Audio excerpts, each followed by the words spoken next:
Again welcome everyone. फिर से हम डिस्कस करने वाले हैं डिज़ाइन थिंकिंग सब्जेक्ट।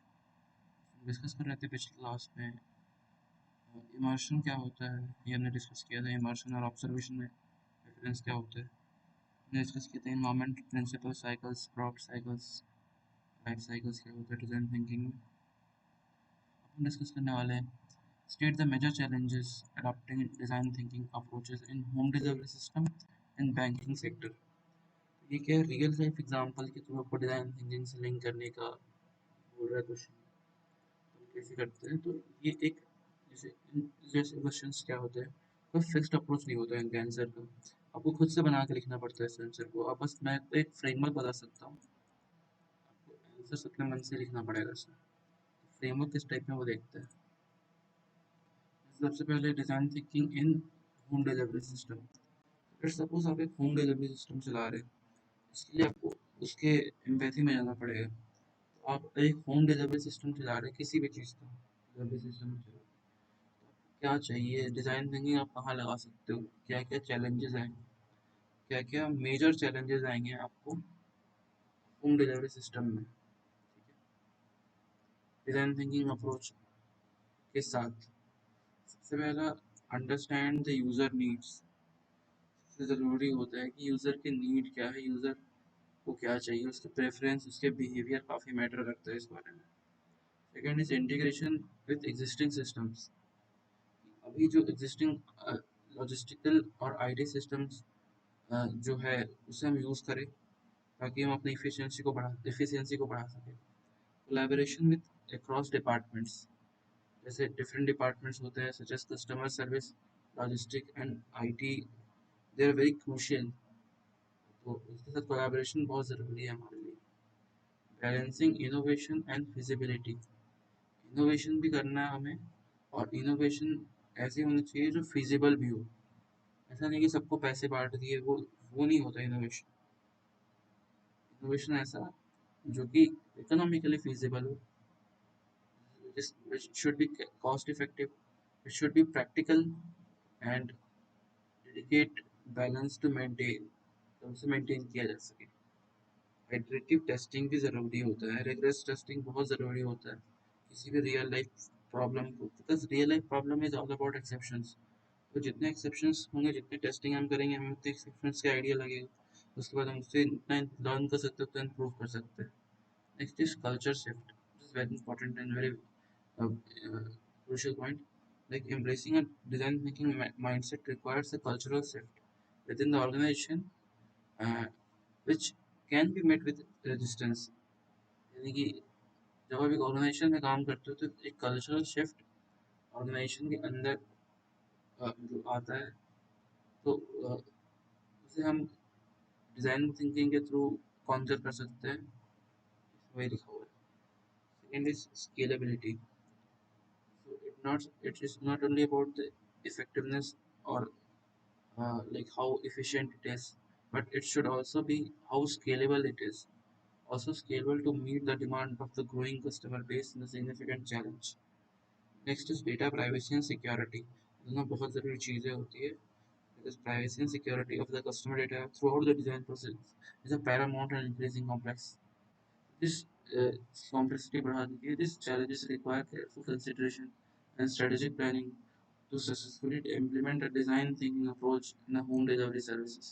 आपके आंसर्स कुछ अलग भी हो सकते हैं, सबके आंसर्स कुछ अलग होंगे इसमें। मैं तो बोलूँगा आपके आंसर्स प्रिपेयर करो इसमें। Next is apply the concept of design thinking in banking sector. Banking sector में कहाँ यूज हो सकता है?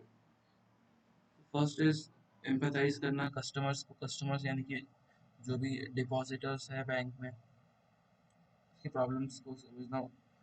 This could involve interviews, surveys and shadowing customers to interact with banking services. कौन से सर्विसेज उनको पसंद आ रहे हैं, कौन से नहीं आ रहे हैं, क्या उनके साथ हो रहा है, उनको क्या बुरा लग रहा है, क्या अच्छा लग रहा है। तो सब एम्पैथाइज करना with customers. Defining the problems, अगर कोई चीज़ें उन्हें बुरी लग रही है, प्रॉब्लम्स को आप डिफाइन करो, फिर उसके लिए सॉल्यूशन बनाओ, फिर प्रोटोटाइप डिज़ाइन करो, फिर टेस्टिंग एंड आइटरेट करो। ये डिज़ाइन थिंकिंग का प्रोसेस होता है, जो सब लिखा हुआ है वो है। So by focusing on empathy, banks can create more intuitive and user-friendly and effective financial products that align with the customer needs. Additionally, collaboration across departments with the same customer during the addition and prototyping phase can lead to more innovative solutions that are more likely to be successful in the market. Design thinking and the banking is about moving away for developing products, basically solving on internal process and operational efficiencies.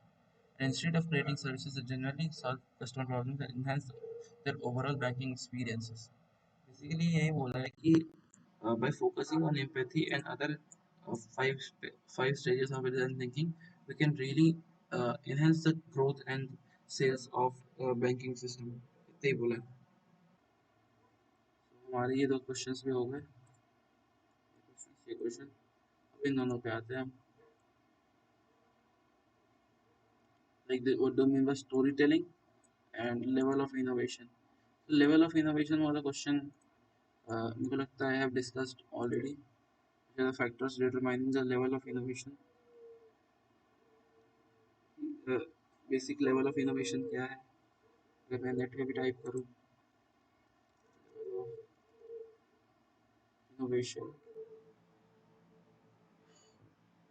Incremental innovation sustainability in design thinking search करना बहुत जरूरी है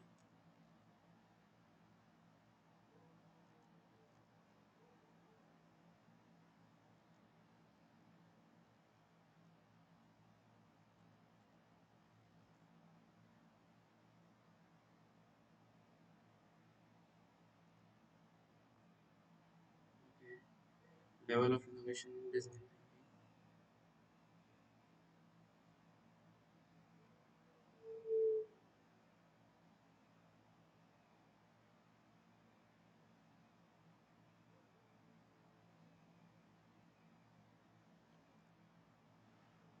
ये तो read हो रहा है पढ़ते हैं number storytelling what is state the role of storytelling and design thinking process storytelling का क्या रोल है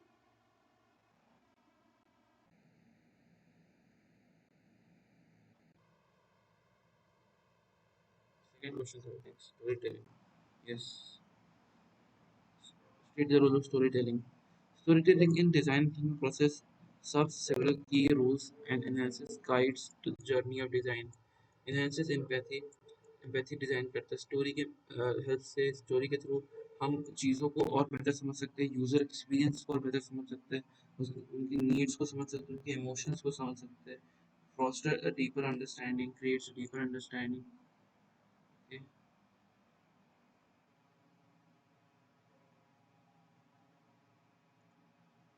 Next, facilitates collaboration. Sharing stories among team members, stakeholders create a common language and understanding. It aids in problem farming.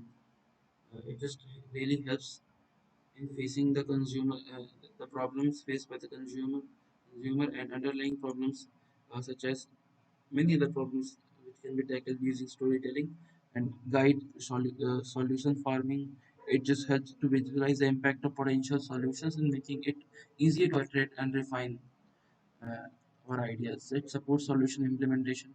Storytelling can even be effective tool in managing the change as it illustrates the benefits and practicalities of the new design and aiding in its own implementation. And in its implementation, communicates complex ideas. With the help of storytelling, we can just communicate complex ideas into smaller and simple ideas. Uh, that's why storytelling is a very crucial part in this design thinking approach simplifies compiling, conveys complex idea, making it easier for the stakeholders to understand and support the project vision. In summary, storytelling is a strategic tool. It also a phase like a good storyteller can be a good speaker, but a good speaker cannot be a good storyteller. Uh, in summary, storytelling is a strategic tool, the design thinking process that transforms it from a mere problem solving approach or from a niche problem solving approach to a captivating and meaningful journey, ensuring that the solution depending developed are not just technically feasible but also resonate in the human level. यानी कि ये story telling के through हम ये बता सकते हैं कि जो सॉल्यूशन है होगा वो सिर्फ इस तरह से नहीं होगा कि बस वो टेक्निकली फिजिबल, यानी कि वो कंप्यूटर बेस्ड नहीं होगा। उसमें ह्यूमन फीलिंग्स भी होनी चाहिए, ह्यूमन फीलिंग्स की जगह ह्यूमैनिटी की जगह भी होनी चाहिए, डिजाइन थिंकिंग में इनोवेशन होना चाहिए। देखिए उसने वो काम सब ह्यूमंस किए हैं, एक सिंपल एल्गोरिदम नहीं है कोई बेसिक सा जो बना बनाया मॉडल यूज कर लिया हम लोग एल्गोरिदम में। उसमें कोई इनोवेशन होना चाहिए, ह्यूमन टच होना चाहिए, resonates with the human level. So here हमने ये दोनों कर लिया, हम लोग ये देख लेंगे लेवल ऑफ इनोवेशन क्या होती है। वैसे जो हमने पढ़ा था वही है, लेवल ऑफ इनोवेशन में सर्च किया, so what is design thinking, this is the level of innovation 5 thinking importance।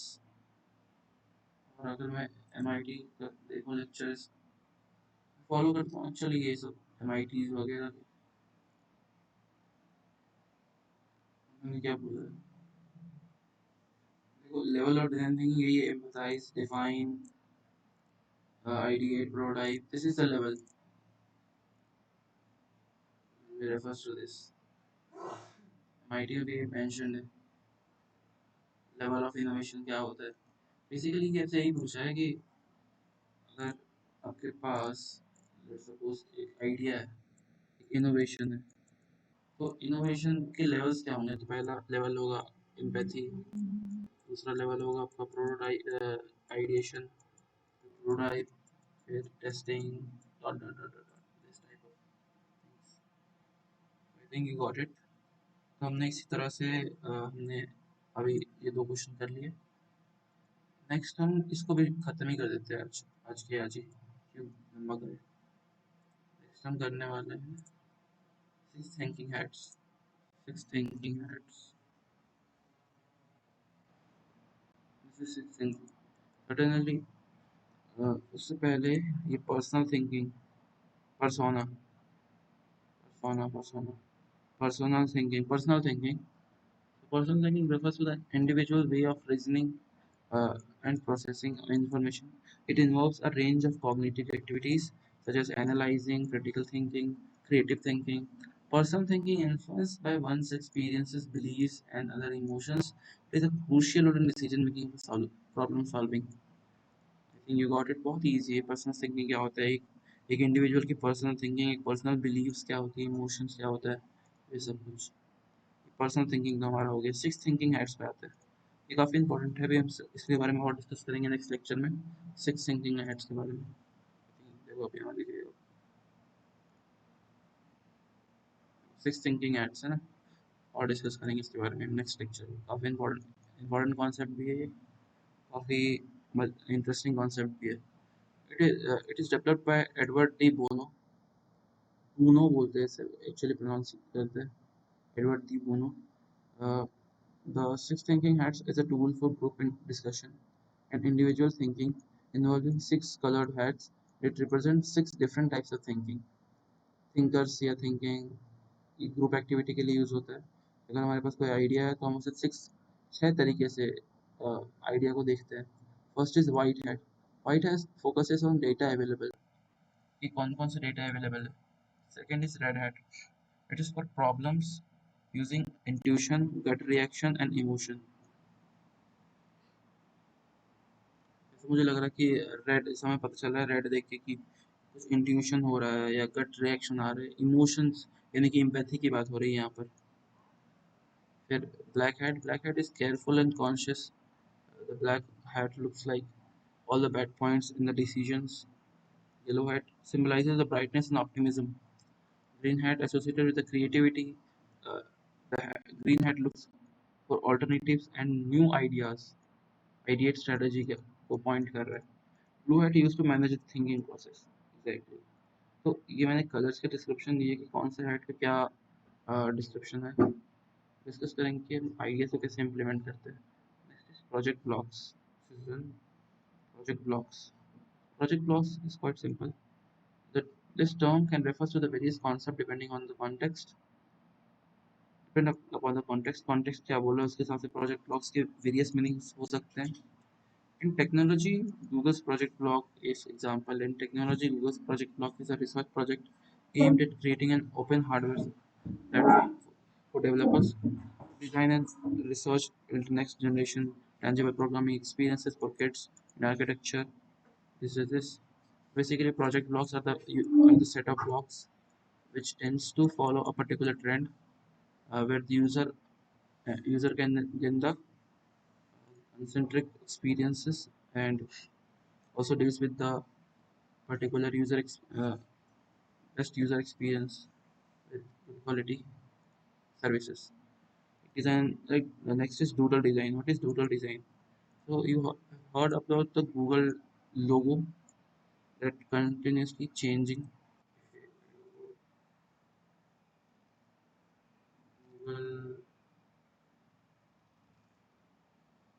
Google Doodle.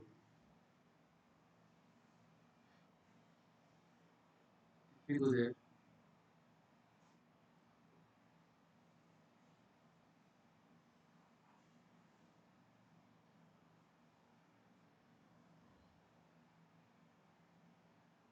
yeah, ये Google Doodle, ये Doodle है. Doodles कैसे चेंज हो रहे हैं इवेंट के हिसाब से हर दिन चेंज होते हैं. This is called doodle. Just create a persona. Google कितना क्रिएटिव है ये कोई मशीन नहीं कर सकता. सेट ऑफ इंडिविजुअल्स कर रहे हैं हमारे को हर इवेंट के हिसाब से ये कोई मशीन नहीं कर सकता. इंडिविजुअल्स कर रहे हैं जैसे इंडिया में जैसे ये साउथ अफ्रीका में जो वोटिंग हुई थी उसके लिए इंडिया में जो वोटिंग हुई थी ये इंडिया की जनरल इलेक्शंस की वोटिंग जब हुई थी 26 अप्रैल को उसमें ये डूडल था.